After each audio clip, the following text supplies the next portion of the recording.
alamiah gitu. Misalkan ketika kita menghadapi sebuah kesulitan ya kita harus bisa eskalasi kayak gitu. Untuk diskusi ini apakah hanya dibatasi waktu tertentu atau sebenarnya bisa menanyakan di waktu mereka ada kesulitan gitu? Oke.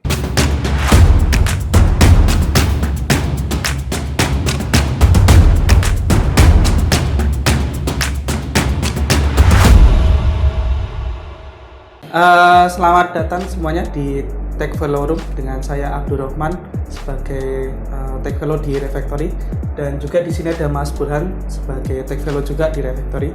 Pada video kali ini kita akan membahas mengenai penjalanan IP di Refactory. Oke. Ya, Mas Burhan, untuk penjalanan IP di Refactory ini seperti apa ya? Biar teman-teman di luar sana tahu tentang penjalanan IP ini. Oke. Ya, sebelum kita masuk ke penjalanan IP kan di proses IP itu kan ada beberapa Mas ya. Ada preparation IP, bahkan sebelum itu ada pre-course ya, pre-course, kemudian preparation IP yang ya secara online ya sama teman-teman ya. Kemudian ya setelah teman-teman dinyatakan eligible itu akan masuk ke IP ya. Ya.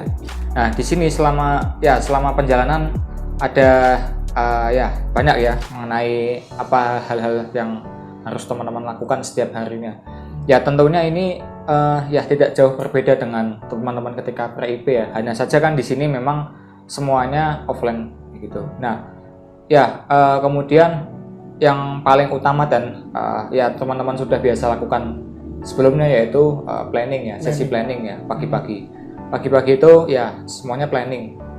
Baik dari IP, kemudian engineer dan yang lain. Nah, itu planning itu dibagi ke timnya masing-masing ya. Misalkan ada project A, project B, project C itu dengan waktu yang sama tetapi memang di tempat yang beda-beda. Karena itu planning. Nah, apa saja sih yang dibahas di planning itu ya? Ya, sama saja tentunya ketika teman-teman melakukan planning selama masa pre-IP. Tapi memang di sini ya langsung seperti itu. Nah, selama planning itu pun teman-teman juga bakalan dibantu sama engineer ya tentunya, ataupun tech lead yang ada di situ, karena ya kadang misalkan teman-teman IP ini baru masuk bingung, ataupun ketika planning tidak secara mendetail dan tidak memperhatikan hal-hal yang bisa itu membuat apa ya, tiket mungkin ada miss ataupun bisa dikerjakan atau tidak kalau misalkan kita tidak melihat kelengkapan ataupun requirement tiket itu secara detail dan hati-hati. Nah, setelah planning tadi ya, kemudian ya tentunya mengerjakan tiketnya. Misalkan IPA mendapatkan tiket A ya, setelah planning ya tentunya dia akan mengerjakan. Nah, sebelum mengerjakan ini tentunya kan tadi memastikan dulu ya kelengkapan tiket, kemudian ya intinya tiket ini sudah dikerjakan ya gitu. Anggaplah tiket ini sudah dikerjakan dan planningnya seperti ini ya gitu. Nah, kemudian ya dia akan mengerjakan sesuai dengan atasnya. Ya, misal selama proses pengerjaan ini misalkan teman-teman IP ini punya problem gitu, misalkan anggaplah ada problem ataupun ya blocker. Ya tentunya karena saat ini tuh teman-teman IP itu pair-nya dengan satu tim yang ada di projectnya. Nah, jadi teman-teman bisa bertanya sama teman-teman di dalam satu timnya itu, baik dari engineer kemudian tech lead-nya di project itu. Nah, harapannya ketika teman-teman menemukan blocker ataupun hal-hal teknikal yang lain itu bisa dibantu untuk meng-unblock. Ataupun kalau misal tiketnya ini ternyata butuh eskalasi yang di luar teknikal gitu, misal contoh kita mau make sure flow-nya seperti apa, nah itu juga bisa kita tanyakan langsung ke project manajernya yang ada di project itu ya. Kemudian tadi kan mengerjakan ya, tentunya mengerjakan ini dari ya pagi sampai ya jam 8 malam ya tentunya kayak gitu ya. Tentunya ada jam istirahatnya ya 2 kali ya, setiap jam 12 sampai jam 1 dan jam setengah 6 ya, setengah 6 sore gitu. Nah, di luar itu ya tentunya mengerjakan, dan kalau misalkan ada discuss ataupun hal-hal yang perlu dikonfirm ya di situ waktunya kayak gitu. Nah, setelah itu semua, malamnya kita biasa ada closing, baik teman-teman IP, engineer dan semuanya itu ikut closing. Nah, closing di sini ya berbeda sama planning tadi. Kalau planning tadi kan apa yang mau dikerjakan hari ini kayak gitu. Step-stepnya mau ngapain aja, kemudian ya seperti apa. Nah, closing ini ya tentunya kita juga membahas yang kita kerjakan hari ini tuh mencapai berapa persentase progresnya. Apakah selesai? Kalau misal nggak selesai ya nggak selesainya ini karena apa kayak gitu. Nah, nanti di situ juga akan dicatat ya blokernya apa, kemudian action itemnya apa untuk dijadikan sebagai goals hari ini kayak gitu. Apakah memang si project ini tuh 100% selesai semua atau ada yang belum selesai seperti itu. Oke. Jadi kalau saya simpulkan tadi ada planning ya Mas. Ya, ada planning. Kemudian ada juga sesi diskusi ya dengan engineer ya. Ya. Kemudian ada juga sesi closing ya di akhir hari. Ya, untuk sesi planning sendiri Mas Burhan, ini apakah IP maupun engineer akan melakukannya setiap hari Mas Burhan? Ya, akan melakukannya setiap hari, setiap pagi. Dan pagi. itu di setiap di semua project ya sama.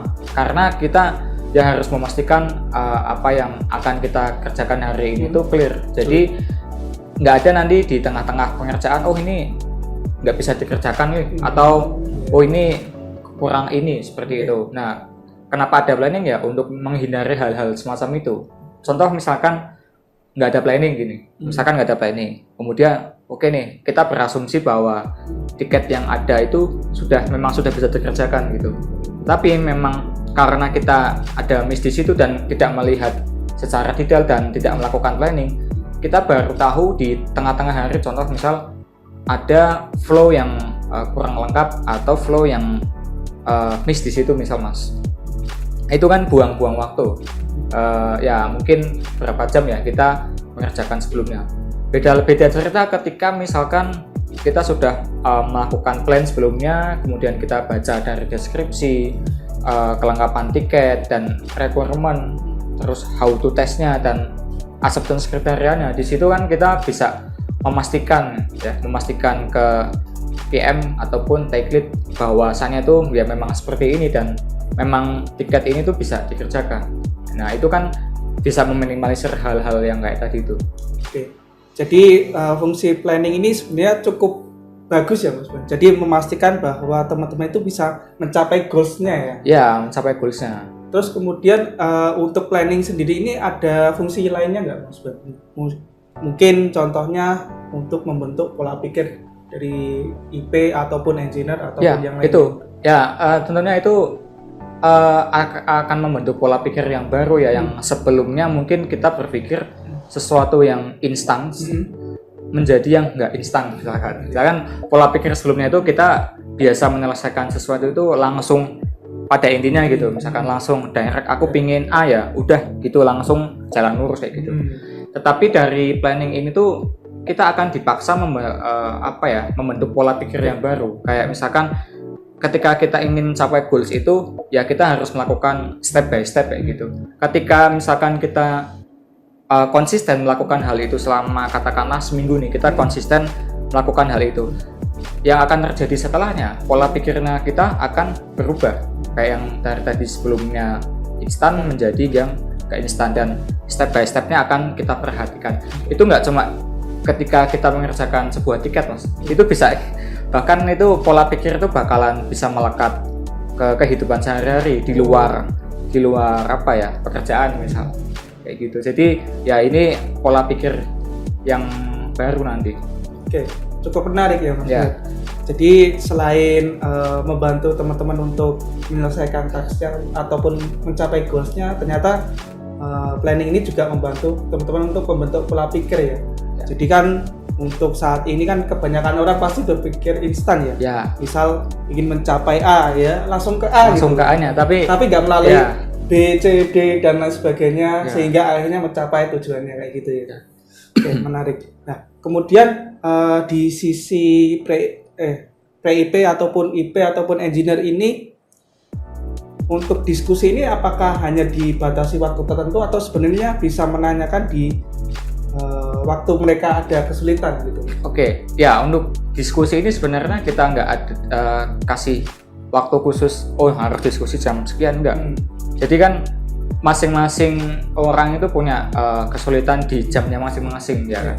Ya jadi memang kita ingin membentuk ya semacam apa ya istilahnya ya sesi diskusi ini tuh memang alamiah gitu. Misalkan ketika kita menghadapi sebuah kesulitan ya kita harus bisa eskalasi kayak gitu. Entah eskalasi ke project manager, ke tech lead ataupun ke sesama engineer kalau misalkan itu menyangkut tiketnya kayak gitu. Jadi ya hal-hal seperti itu memang kita perlu perlu memberanikan diri untuk bisa ngobrol dengan teman-teman yang lain kayak gitu. Karena kita bakalan bisa berbicara ke bahkan mungkin nggak cuma di tim kita aja, tapi di engineer di tim lain sih. Jadi memang ya tidak ada batasan waktu untuk untuk bertanya harus di jam sekian kayak gitu misal. Oke. Jadi untuk diskusi ini sebenarnya teman-teman PIP, IP ataupun engineer bisa dilakukan di waktu mereka mendapatkan problem atau mungkin di luar sesi tadi ya, planning ataupun di closing ya mungkin. Ya memang seperti itu, tetapi memang ya tentunya ketika misalkan kita ingin tanya sebuah blogger ataupun ingin eskalasi, ya harapannya sih kita sudah membawa istilahnya sesuatu yang sudah kita lakukan. Contoh aku mendapatkan blogger A nih. Nah, untuk mencapai A ini tuh apa saja yang sudah aku lakukan. Contoh misalkan aku sudah melakukan A, B, C, D nih, tapi aku punya blogger di bagian ini nih. Nah, kira-kira ada solusinya enggak? Berbeda ketika langsung tanya misalkan, Mas aku punya blogger A misalkan, tapi dia sebelumnya nggak mencobanya misalkan, nggak mencoba atau nggak bisa menjelaskan maksud si bloggernya ini apa. Ya kira-kira orang yang akan membantu gimana jawabannya? Kan pasti berbeda itu antara yang pertama tadi sama yang kedua tadi. Oke. Ya, kalau saya proyeksikan ini berarti sebenarnya tetap ada aturannya ya Mas Bulan ya. Contohnya ketika kita mau menanyakan sebuah pertanyaan di Stack Overflow ya, itu kan pasti sama. Kita harus ngasih tahu apa yang udah kita lakukan. Ya, sama, terus kemudian code-nya seperti apa. Berarti sebenarnya kurang lebih sama ya? Ya, kurang lebih sama. Cuman memang gini kan langsung tanya sama orang ya. Kalau di Stack Overflow kan ya kalau kita nggak mematuhi aturannya ya pertanyaan kita bisa ditolak, bahkan dikasih poin minus kan. Iya, benar sekali gitu.